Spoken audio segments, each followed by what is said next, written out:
J'ai découvert avec les premiers films déjà le pouvoir qu'a le son de changer l'image, la lecture et le ressenti qu'on a de l'image.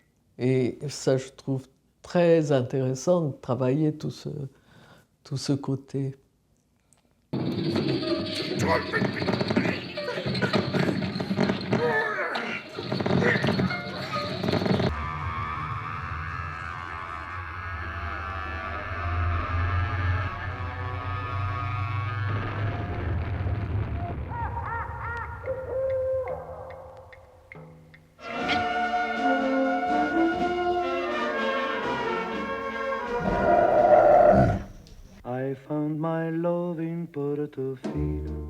Dans les films du début, c'était très net parce que je montais et je n'avais pas de bande-son.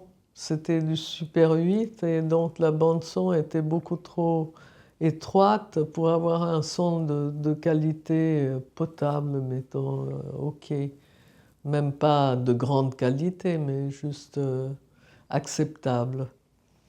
Donc je faisais le montage. Quand j'avais fini le montage aux 3/4, je commençais à travailler avec le son. Et il fallait gonfler, ce qu'on appelait gonfler, le transférer, ce prémontage Super 8 en 16 mm.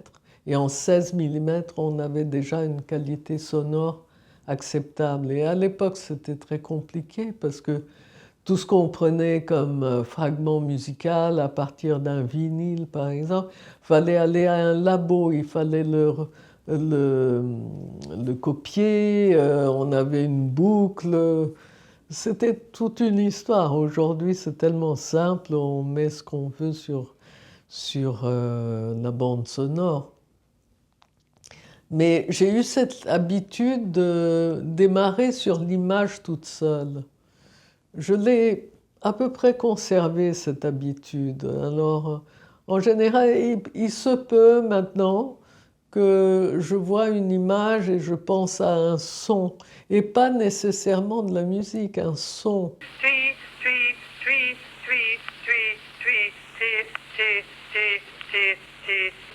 You are sinking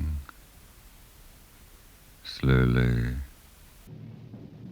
Squalid things, the inside of a cat's ear. Je te le rends, il n'y a pas d'horoscope. Qu'est-ce que c'est l'horoscope? L'horoscope, c'est l'avenir. J'ai envie de savoir l'avenir, pas toi? Les sons m'intéressent beaucoup, toute la recherche sonore, et souvent je fais des recherches rien que sonores. Je porte la même attention au son qu'à l'image. C'est rarissime que je commence quelque chose par la bande-son. Par contre, j'ai eu une expérience seulement avec un compositeur, et c'était Nicolas Fries, avec qui je sentais qu'il y avait une parenté, parce qu'il faisait à peu près la même chose dans le domaine sonore que moi je faisais à l'image. Blanc, super, vertige, tu es de leur amour le plus torride et troublant ciel. La mer qu'on voit danser. Donc le seul Italien du monde qui n'aime pas à la fois la mer, le soleil, le café et les tomates. J'ai une sonothèque à moi aussi.